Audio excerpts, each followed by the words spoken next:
Thank you for joining us here at the First Alert Desk on Atlanta News First Plus. As you can see, we are moments away from taking you out live to what will be Rockdale officials providing an update on the ongoing response efforts to the BioLab chemical plume that we continue to see in Rockdale County and reported some in neighboring communities.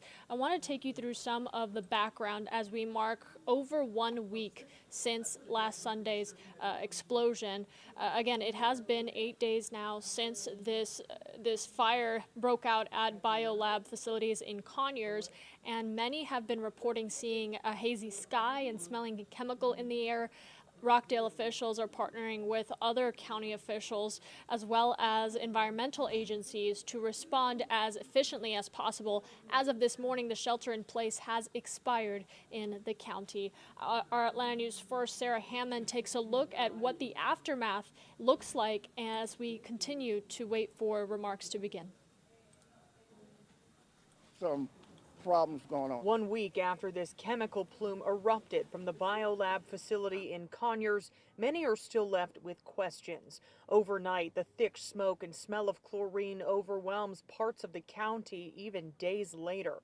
Rockdale County students returned from fall break today, but will learn from home for the next 3 days. And government buildings reopened Monday after closing for the week. And the Rockdale County Board of Commissioners will meet Tuesday at 10 a.m. where they could enact a state of emergency for the county. In addition to the Environmental Protection Agency's testing, the U.S. Chemical Safety Board arrived to investigate shortly after the fire broke out. Their chairperson saying, quote, "Tens of thousands of people have been put potentially at risk by this catastrophe." We have a dangerous situation going on. Kenny Johnson is the Rockdale Soil and Water Conservation District State Board Chairman. He says he's reached out to Senators John Ossoff and Raphael Warnock to call for action. We need a federal criminal investigation, and that needs to be shut down. Johnson is one of many now calling for BioLab to close after multiple similar incidents in the past decade and repeated fines from the federal government, mostly for violations related to employees not receiving proper training. I knew that this was going to happen. We have an environmental disaster. You're taking a look at some of the video that we have captured since this fire broke out on Old Covington Highway. I'm going to put up the press conference next to you just so you can see that we are still monitoring. I do believe we have some folks walking out right now, and we should hear remarks from Rockdale County soon. As soon as someone starts speaking, we'll take you live to those remarks, but I just wanted to give you some background if you aren't too familiar. A sprinkler at the BioLab plant on Old Covington Highway, that's in Conyers, malfunctioned on September 29th and sprayed water on a chemical, causing a reaction that created a large hazardous plume. That plume, as you can see in some of this file video, BioLab described as a cause of this water reaction. Now, the malfunction also caused a small fire on the BioLab roof. That was contained. The roof ended up collapsing due to the fire. And then that fire later reignited as a huge plume of smoke could be seen billowing from the plant. I'm going to try to see.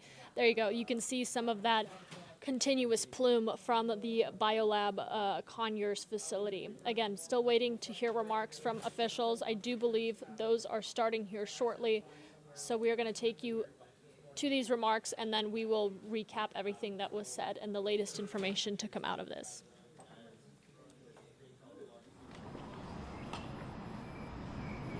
Good afternoon. My name is Melissa Mims. I'm the Public Relations Director for Rockdale County. Today we're going to have updates from our Emergency Management Director, Sharon Webb, as well as EPA Agency Coordinator, Greg Harper. We also have the Fire Chief, Marion McDaniel, on scene, and we'll take brief questions immediately after. Good afternoon. I'm Sharon Webb, Director of EMA for Rockdale County. On September 29th, an incident occurred at BioLab. For the past week, teams have come together to mitigate the problem and find the situation under control. This week, a shelter-in-place was put in place for Rockdale County from 7 p.m. to 7 a.m., and that was due to the fact of weather conditions. At nighttime, when the temperatures drop and dew sets in, it creates a plume at a lower area across ground level, and it was more safety for the citizens to be in place at that time. As the week has continued, EPA has continued to monitor air quality and has come to the decision that after the readings that they have had in place, that we are able to release the shelter in place for all of Rockdale County, with the exception of a 2-mile radius reference to the incident. I'm now going to call up Greg Harper with EPA to give a little bit more explanation of that decision. Good afternoon. My name is Greg Harper. I work for the U.S. Environmental Protection Agency. I'm an on-scene coordinator. So my role in this response has been managing our community monitoring data. First and foremost, I'd like to say that we, the EPA, we're very concerned about the community and their health, especially those who are at high risk. We have been in the community since the beginning of the response conducting air monitoring.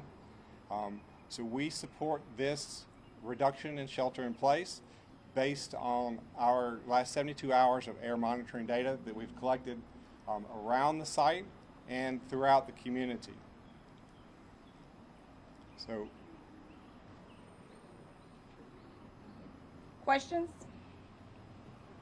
Yes, so you said basically in a 2-mile radius, anyone that's within 2 miles, the shelter in place is still in standing, is that correct? Yes, that will be what we push out tonight, that anyone in reference to a 2-mile radius of the incident will have a shelter in place from the 7 p.m. to 7 a.m. Now, is that just in the evenings or during the day, or is it for businesses or everybody? That will be in the evenings. Just for the 2-mile radius will be from 7 p.m. to 7 a.m. The rest of the county will be lifted from the shelter in place. Why was there an evacuation order today near VFW Drive over in that area? About the evacuation. I'm sorry, can you repeat the question, please? Why was there an evacuation alert that went out for the VFW Sure. area? Thank you. So my name is Rick Jardine. I'm also an on-scene coordinator for the United States Environmental Protection Agency. I'm working in Unified Command with Chief McDaniel's folks. So what happened was we had a number of people who are getting very optimistic due to the great results we're having with the cleanup effort. And they came back and started their businesses. In almost the entire county, that's a great idea. Right around the site, very close proximity in the VFW area, particularly the frontage road there, which is adjacent to the facility, it's not a good idea right now. It's deceiving because there are times where it's just as clear as anywhere else in America. But then at other times, we're working with very hazardous chemicals, and we're trying to do the right job to get them away, to stabilize everything. But in doing that activity, some things become unstable. Again, it's an uncontrolled chemicals. They're not in containers. They're not in the building. We can't shut the doors. So sometimes during our operations with the heavy equipment, in the pumping and the stabilization process, we have, you could call it an upset or just a natural reaction. And so when those things happen, we can't have folks right in that area. So very close proximity to the site, the places that were by the way, the county's doing an excellent job of these evacuations and these notices because they've got the latest technology that can key in on a certain spot. So everyone in the county didn't get that message. It was really keyed into the very, very, very local group, okay? The car dealerships, you talk specifically about the car dealerships and the other businesses? I believe there is a car dealership in that area. I'm not certain about the different businesses. I know there are a lot of businesses there. I helped to advise some of the people so they would leave promptly, and the folks are really cooperating. So just to wrap this up, so you're making a lot of progress, but this thing still isn't over. That is correct. My business is right there. I was told I could enter this morning, and then all of a sudden the guy in a gas mask comes in and says, "You got to leave the meeting." And I say, who are you? And he says, "Well, how come you're here?" I said, "I was told I could come in." He says, "You got to leave." I said, "Who are you?" He says, "I represent the company." And I said, "What company?" He said, "BioLab." So my thing is this: I'm not allowed to be there. I'm perfectly fine. But I want to be given direction, clear direction. How long do you think these businesses can be away? There are businesses in that cul-de-sac, in that area. They need to have this information. They need to know how long they're going to be shut down and not be able to access their businesses. That's a priority to know. You just can't keep saying minute by minute, day by day, and it's been 7 days now. That's irresponsible and it's reckless to not let these businesses know what's going on. sir. In addition, what resources are being provided for the businesses who are forced to shut down and the families who are being displaced? Because as a Rockdale resident, I haven't received anything from anybody. As a Rockdale business owner, we haven't been approached by anybody. So that's what I'm here for. Good afternoon, everyone. I'm Chairman Nesbitt. I'm the chairman of the county. Let me first say that economic development for Rockdale County is just as important as public safety.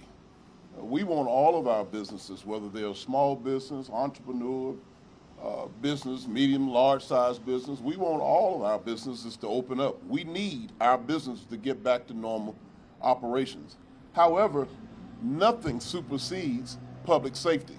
Now, we have a new map, and a map that will outline the immediate area in the close proximity and vicinity of BioLab. And in that area, as you heard from our EMA director, from 7 p.m.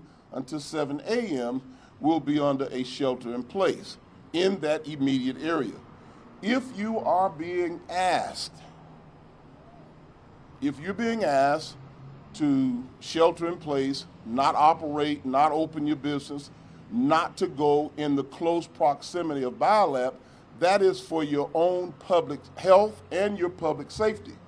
Let me repeat, we need and we want all of our businesses to be back in operation from an economic development standpoint.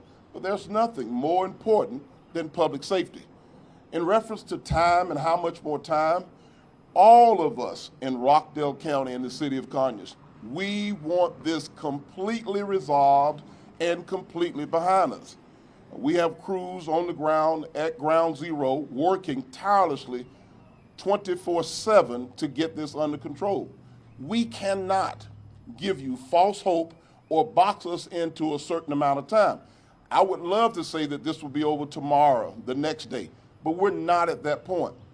The most important thing that's happening here in Rockdale County right now is to continue to mitigate this situation so that we can bring public health and public safety back to its normal operation.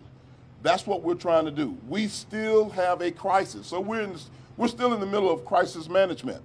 And we have crews on the ground at the scene trying to get this situation completely under control. I am standing by for a call from the fire chief to tell me that this situation has been completely resolved. I am eagerly waiting that call. Residents are waiting that call. Business owners are waiting that call.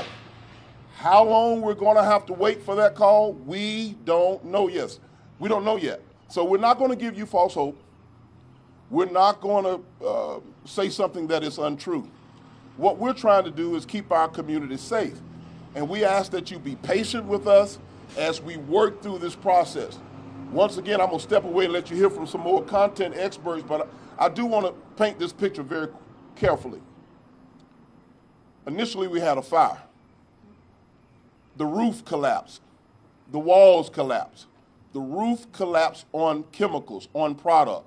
The walls collapsed on chemicals, on products. Before we can properly remove the chemical in the product, we've got to remove the debris. What debris? The roof, the walls. Once we get into removing that debris, then we can start safely and properly removing the chemicals. That process has already started. It's very tedious, and it has to be done properly and correctly. In the meantime, we still are obligated to keep the citizens, which includes residents and businesses, safe in Rockdale County. I'm asking that you be patient. This is frustrating, it's irritating, but we've got to go through this process and we've got to do it right.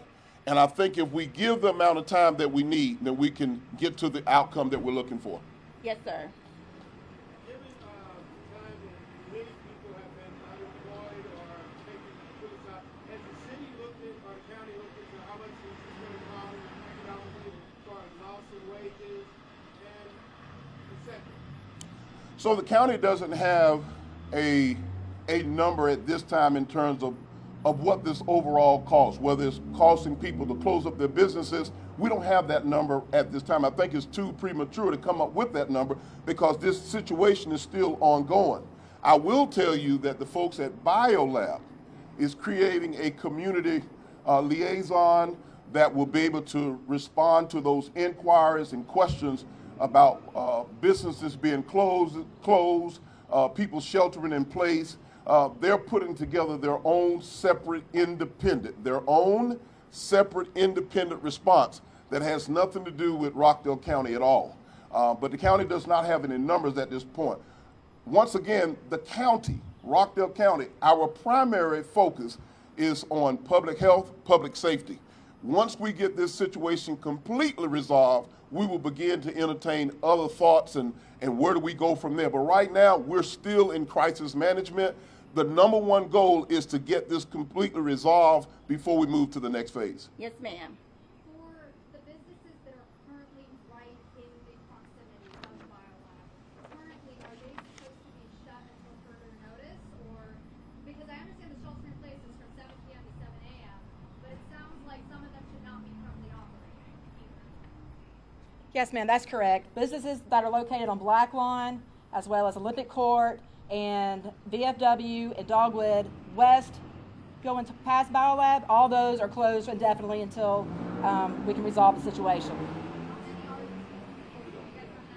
I do not.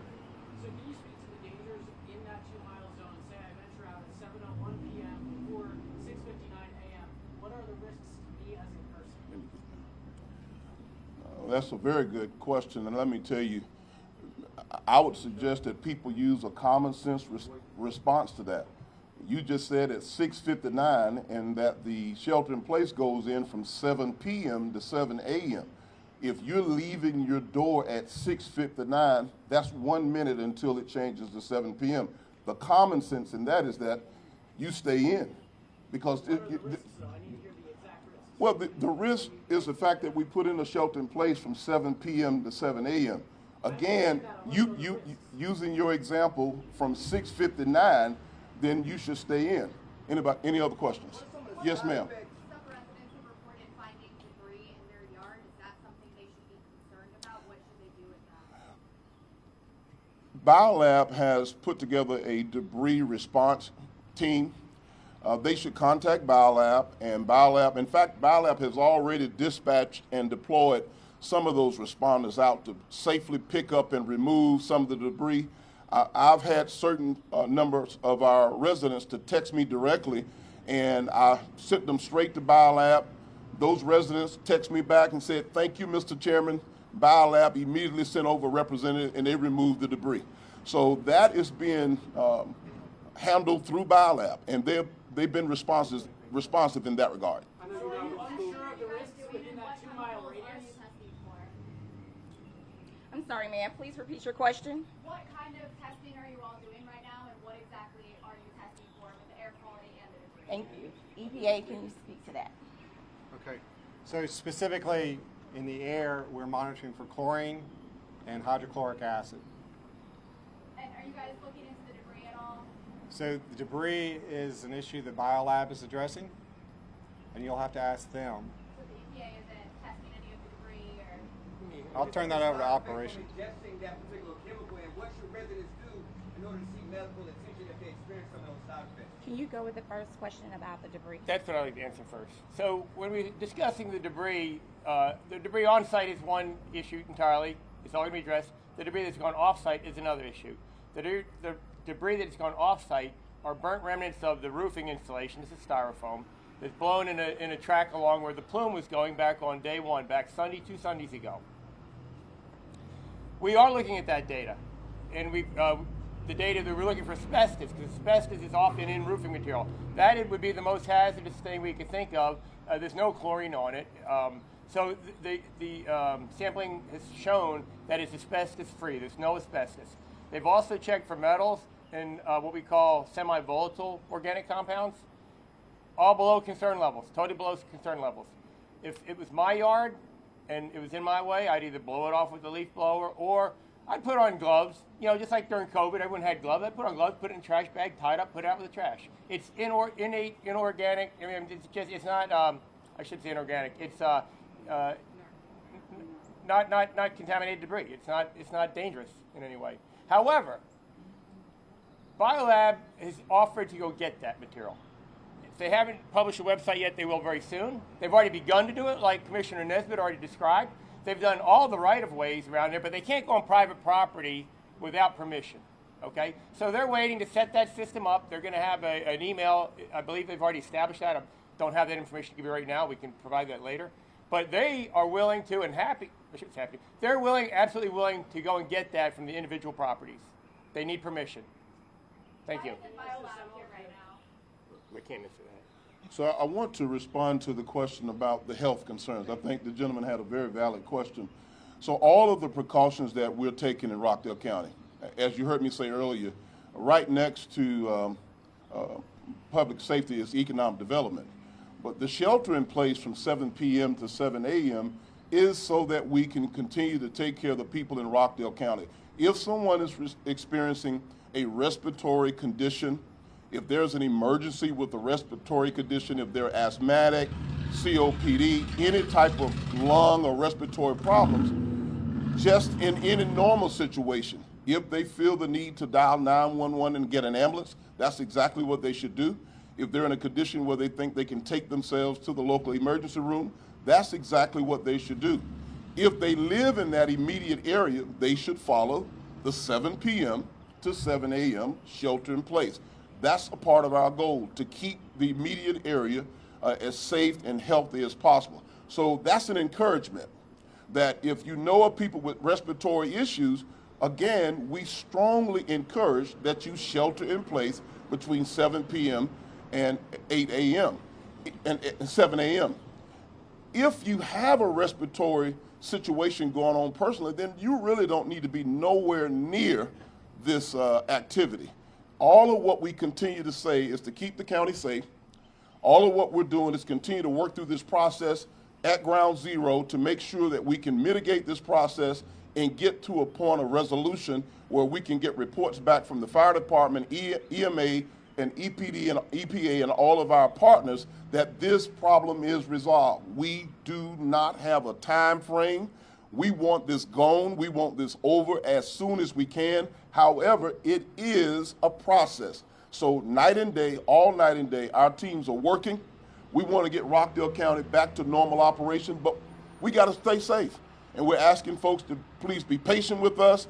And we will have more information about BioLab and the community liaison that they're putting out, the brick and mortar place where folks can actually go to them. We don't have that information yet. We know that they're working on that as we speak.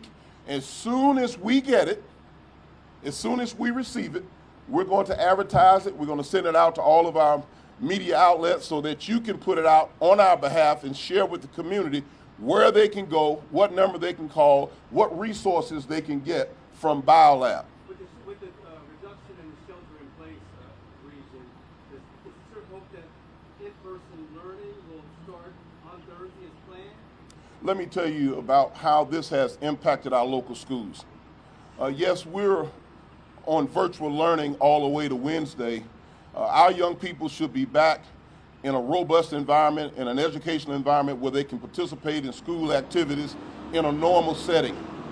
Unfortunately, that's not the case because of public safety.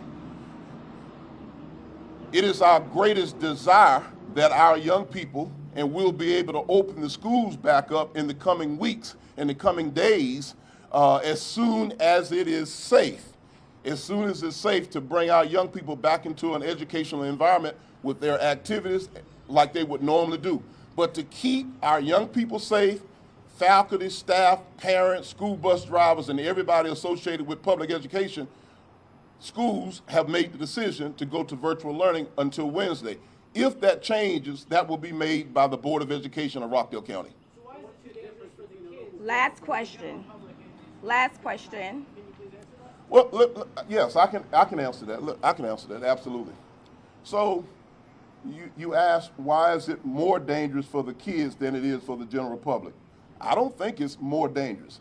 I think it's more of a risk factor in terms of mitigating crisis management when you've got 16,000 plus young people, students, faculty, school buses, and all of those people that make up the educational environment. If we know ahead by listening to our experts that it's best to keep our young people home with virtual learning, and that is an option, that's the best decision that leadership can make for the safety of our young people. That's one less factor that this crisis management team has to factor in terms of mitigating this situation. So we want our schools open up right away. However, keeping our young people safe is our top priority, just as it is with all of the county. Mr. Chairman, this is our last question here. Yes, ma'am.